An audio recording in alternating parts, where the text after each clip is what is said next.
What's up, guys? Welcome to Annex Training Seminar. Today we go over strength training versus cardio training. Which one is more important and which one should we spend the bulk of our time on to get the most benefit of that training? First, we go over cardio.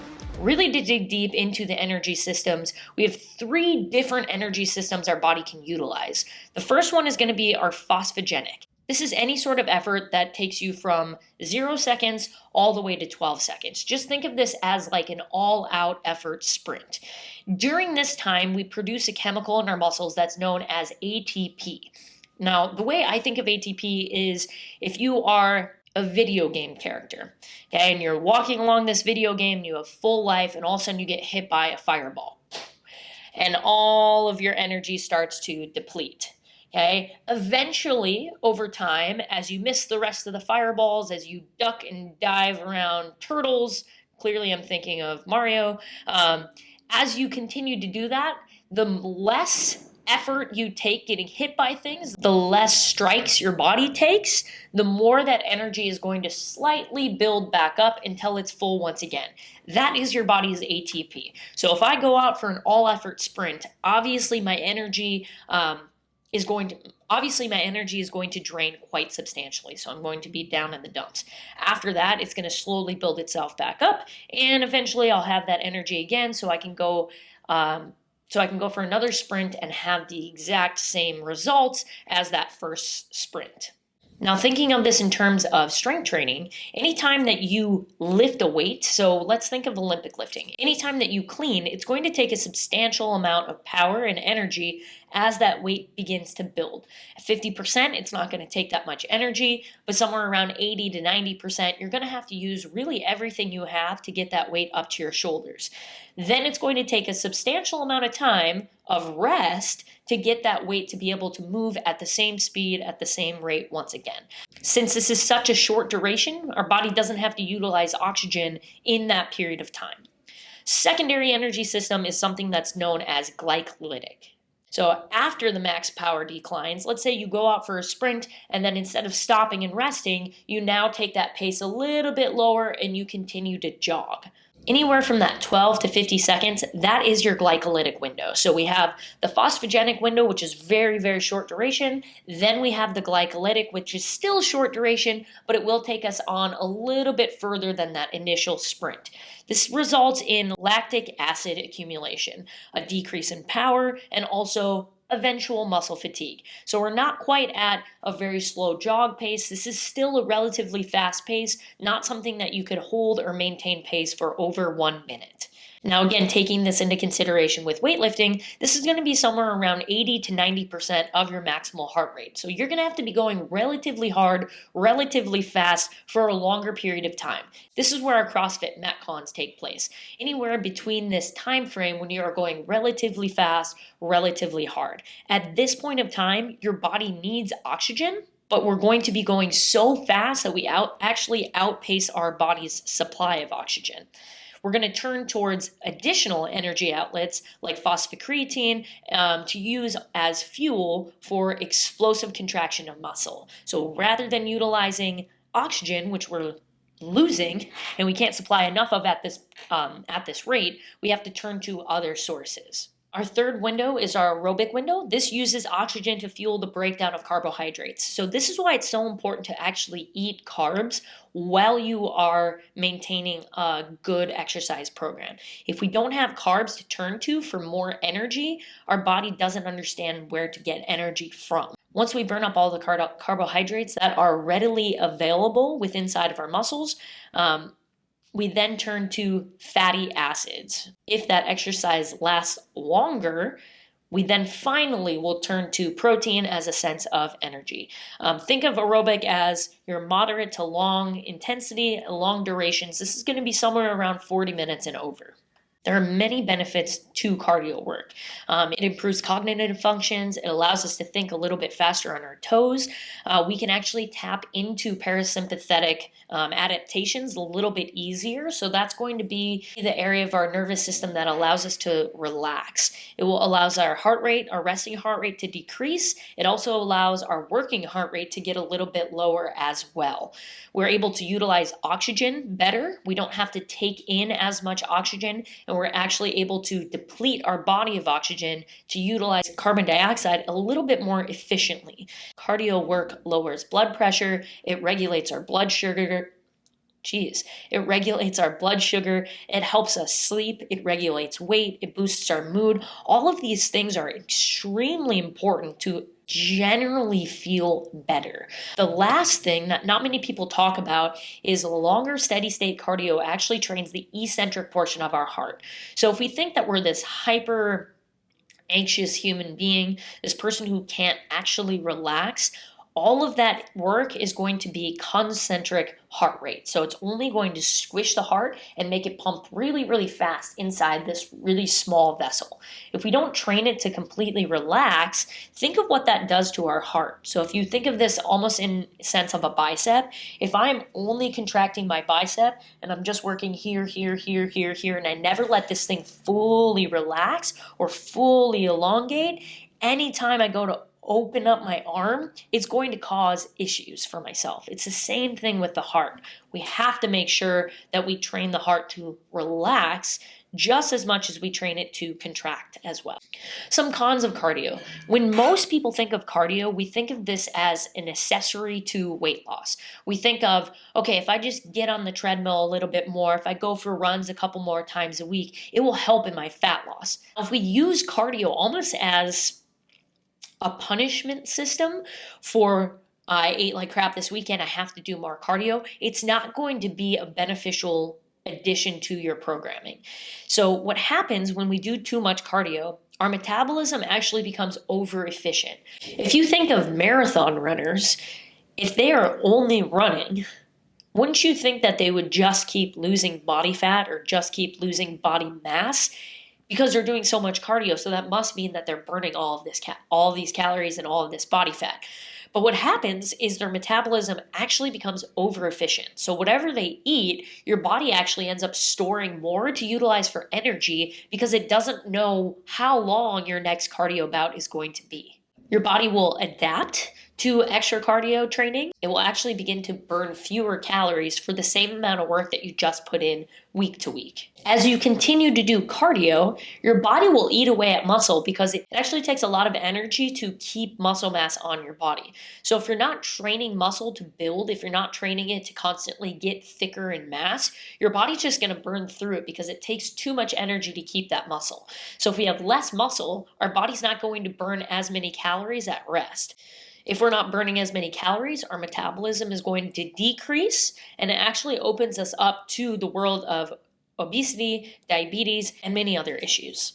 Now we think of the actual load that's being put on your body. So typically runners are going to run anywhere from 40 to 80 miles per week, and this is like an actual avid runner. As you run, whenever your foot strikes the ground, your body is absorbing that shock. The heavier we are, the more shock gets put up into the rest of our joints. So it exposes our bodies to approximately 16,000 to 32,000 impacts per leg per week, or 400 impacts per leg per mile, if we think of that. So if you don't run 40 to 80 miles per week, let's just think of however many miles you run, you're putting 400 impacts on each leg per mile. That's actually equivalent to somewhere around 2,400 to 7,200 tons of force being impacted into your body, your knees, your ankles, your hips, your back. Your knees are going to take a brunt of the force, 60 to 90 tons of force per knee per mile. Now, if we take a look at last week's Metcons or last week's CrossFit programming, all of the squats that we did, all of the lunges that we did in the Metcon, so let's just say this is most of the lower body work that we put in, we only did 537 reps of squats of lunge work. If we think of that and we look at that, 537 reps of non-impact work, mind you, compared to all of the impacts per mile that your body is putting on while you run, your body is going to start to break down much faster as a runner in comparison to what it would break down with as you squat and as you lunge and as we're building muscle mass. The last con of cardio is your cardio gains are the quickest to disappear. So let's say I had never run before, and I start running 1 mile a week. Eventually, 1 mile is going to be easy. All of the calories that you start to burn in that 1 mile, when it gets easy, you're going to burn less because your body needs to be efficient. So what do? You add another mile, right? So now we're running 2 miles a week. And eventually your body gets used to that. And then we have to up it more. So you can see that as we're getting more accustomed to running, the only thing that you can do is either add speed or add miles onto your run to make it more difficult and to keep challenging your body. The more miles you run, the more impact your body takes, and the cons continue to keep breaking down your body. Now we shift from cardio into strength training. So shut off your minds. We're going to kind of assess the pros and the cons of running. Or I should just say cardio in general, because it's not just running. We can also row, we can bike, we can ski. We can do all of these sort of things that will have the same impact of my heart as running would. So with strength training, we're going to think of this as any form of resistance training. So that's with bands, body weight, kettlebells, barbells, whatever type of resistance your body is using to challenge your muscle. Anytime we add resistance training into someone's regimen, we strengthen the bones, we regulate glucose and insulin levels within inside the body, we actually control blood pressure levels, we burn calories just simply by the workout, but also when we challenge the muscles are going to continually adapt after we're done training as well. So this is something known as protein synthesis. So as your body actually will take protein from the rest of your body to repair the muscles, you're going to continually burn calories as this process is happening. As we age, so anywhere after the age of 27, on average for men and women, we're going to start losing muscle mass at somewhere around 1% per year unless we actively work to slow that decline. And the way that we do that is work to continually put on muscle mass in your training. Strength training can be empowering. It can make you feel euphoric afterwards. In addition to that, not only does cardio train the eccentric, just like I said, strength training will train the concentric portion of your heart. So this is the opposing side of it. If we're only eccentrically training, you're going to have downfalls. If you're only concentrically training, you're going to see downfalls as well. So we have to make sure we're getting both ends of the spectrum. Strength gains are very hard to initiate, but these are going to be the slowest to start to disappear. So the more that we can build muscle mass, the harder it is to take that away from somebody. The cons of strength training. Adding load to poor mechanics. So let's say we haven't been taught appropriately, or we've been taught appropriately and we think that we know it all because we've been trained by a trainer for a year and we go off on our own. We can no longer see ourselves working out, and we're going to start building poor mechanics because nobody is there assessing us as we're working out. So if we continually build on poor movement patterns, this is an opportunity to develop overcompensatory patterns and actually develop more injuries because we're loading mechanics that are not necessarily the right or proper lifting mechanics. An additional con, to make continual improvements in form and in strength, you really need a knowledgeable coach and you need a progressive program dedicated to you. And this goes for everybody. I think all too often, the more we get coached, the more we feel like an expert. But if you're not continually educating yourself on, one, the way that your body moves, two, the way that human mechanics are supposed to move, you can't necessarily see or feel yourself when you're lifting. And even if you know the movements, that doesn't necessarily mean you're doing them correct, especially when you get tired, especially when the load gets heavy. That's why it's extremely important to have a knowledgeable coach on hand to ensure that you're making continual progress, not only in the lifts, but in the way that you move as well. Now, some terms that always come up when we think about strength training, and we've spoke on this before: bulky, toned, skinny fat. So all of these things come up as almost like fear in people to get away from strength training. So people are worried that they're going to become bulky. They're going to put on too much muscle too fast. This is an extremely hard area to actually achieve.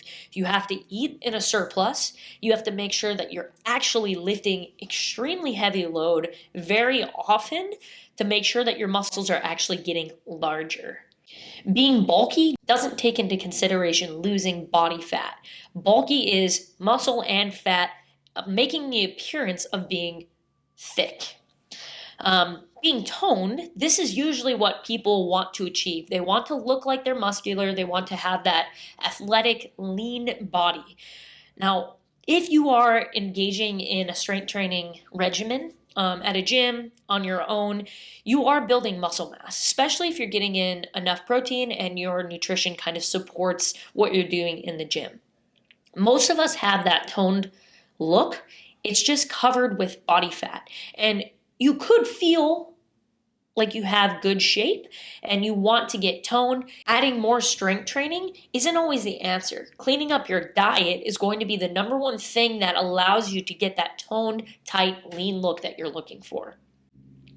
Most people think low weight, high rep is going to be the way that you achieve this, but that doesn't elicit adaptation. Your body needs to have some sort of element that pushes change. If you're not pushing change in any way, it's going to accommodate. Accommodation doesn't lead to a toned skinny fat. So this comes up quite often where people are like, oh my gosh, all I want to do is I want to look like my friends. And then I see a picture of their friends who don't strength train, who only do cardio-based things. And this is more so women than men, but honestly, it doesn't matter. The look and appearance of being skinny without having any muscle mass on your body is not going to allow you to continually burn calories. It's also not going to allow you to have that look last as your metabolism starts to slow down with age. I'm going to show you what this looks like with pictures of myself. So throughout my entire life, I've always been an athlete. I've always been training in some capacity. And really the only things that have changed are my diet and my training regimen. Now I'm going to demonstrate all of these looks by using myself as an example. So throughout my life, I've been an athlete. I played Division I ice hockey. I was awarded scholarship for that sport. From there, I transitioned into CrossFit, which I was training full time. I went to regionals a few times, so I was a very successful athlete in CrossFit. And then I shifted my attention to weightlifting. Now, all of those things, I was training full time. Ice hockey, I was a little bit more cardio focused since I had to be more regimented in terms of interval training. As a CrossFit athlete, I needed to last those longer duration bouts in case I had a 40-minute Metcon. I also needed to be much stronger since I had to move heavy load through fatigue. And then in weightlifting, I really needed to adhere to a weightlifting class as well as keep myself strong and fueled through all of my training. Now, this should demonstrate what each of these looks kind of look like in regards to my training and my nutrition. So first off, this is me as a college athlete. I believe this is my senior year of college, where I felt I was in pretty good shape. And by all means, I was. I ate healthy as I thought I should be eating. We were always encouraged to have carbs the day before a game to really make sure that we're loading our body with good nutrients to have enough energy for the games thereafter. We would strength train for an hour prior to about a 2-hour practice on ice every day. So that would be 5 days a week. And then we would have 2 days of games. Consistency, 6 days a week. My diet, like I said, we would have pregame high carb meals, high protein. I did not drink any soda. I did not eat any fast food. And I also really paid attention to my alcohol consumption. Even as a college athlete, I felt I was being paid to compete. So I needed to treat the season as if I was a professional athlete. So I did really pay attention to what I was fueling my body with and how I worked out. Body weight was somewhere around 135 pounds at that time. As I transitioned out of my college career, I moved into being a CrossFit athlete. Now, this is when I was training probably somewhere around 3 hours every day. I would do about an hour and a half of strength training. I would do about an hour and a half of cardio focused things, and I would train about 6 to 7 days per week. Some days would be more strength focused. Some days would be more cardio focused. The diet that I adapted and changed from being a collegiate athlete into being a CrossFit athlete was eating paleo, which was a very CrossFit-y thing in the mid 2000s, 2010 to 2015. Now, during this time, what paleo is, I didn't eat any carbs. The only carbs that I had were sweet potatoes. I limited my consumption of sweets, sugar, and no dairy as well. Now, with this diet, I felt great. My body weight dropped somewhere around 130 and 135 pounds, but I also went from age 20 to somewhere around age 25, so I kind of was losing that baby fat still as well.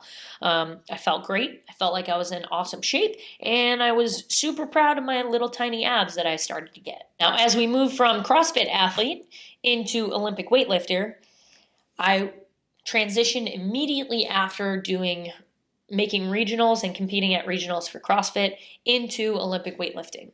I had 3 months to get my body weight down from 130 to 115 pounds, which I thought was absolutely impossible since I weighed 135 pounds in college and in high school as well.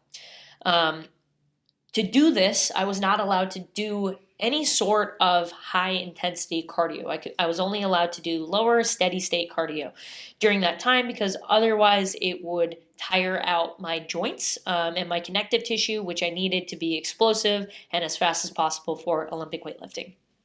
Now, this picture that I'm going to show you next is not my first weight cut. This was about 1 year of really paying attention to my nutrition, moving to macros, and using food to fuel the activity that I was competing in. Since Olympic weightlifting is all phosphogenic, all I had to do was fuel my workouts with proteins and fats and less carbohydrates. Now, the only reason I didn't need carbs as much to begin with is because I wasn't needing them to be readily available for longer steady state cardio. Now, the more used to this training that I got, the more carbs I was able to add to my diet without them affecting my overall body weight. As you can see, moving from more of a cardio-based athlete, so being more of an endurance-based athlete, into a strength and endurance athlete, and then solely into a strength athlete, I was able to really lose all of that body fat that was on my body. Now, I don't want you thinking that I looked like this all the time. This picture was taken immediately before a weight cut where I had to ensure that I didn't have any excess water weight in my system or any excess body fat on my body. I would look like this for probably 1 day until I was able to refuel my body, and I would get myself back up to somewhere around that 121 pound mark, which was healthier for my body. But I do want you to note that the way that I look on this right-hand side, on the Olympic weightlifter side, is typically what people think cardio will do for them. When in all reality, abs show up from being consistent in your diet, consistent in your nutrition practices. And I know that's the hardest thing for people to hear because it's easy to go out for an hour-long jog. It's hard to eat consistent for years on end. So who wins? Does strength training win? Does cardio win? What should be our training split? What should be the best bang for our buck? If done effectively and efficiently, both should win out. We need to make sure that we're testing the heart, like I said, concentrically and eccentrically. We need to build muscle mass to preserve strength as we get older, but we also need our hearts and our lungs to operate efficiently. Cardio, we have to make sure that we add this into our regimen consistently to ensure that we're getting the best benefits for this protocol. Strength training has to be progressive and it has to be effective to make sure that we continually adapt and we starve away from accommodation. Doing a hybrid of both, strength training and cardio, you get the best of both worlds in the least amount of time. So to make sure that you're getting this getting the best bang for your buck, we need to ensure that you're spending a good significant of time pushing your strength, a good significant of time pushing that cardio threshold, and also making sure that we're testing the heart concentrically as well with some sprints every so often. So ensure that you're getting the best bang for your buck. Get on that cardio train, get on that strength train, and ensure that we're doing both simultaneously in your program, and you'll see your results skyrocket.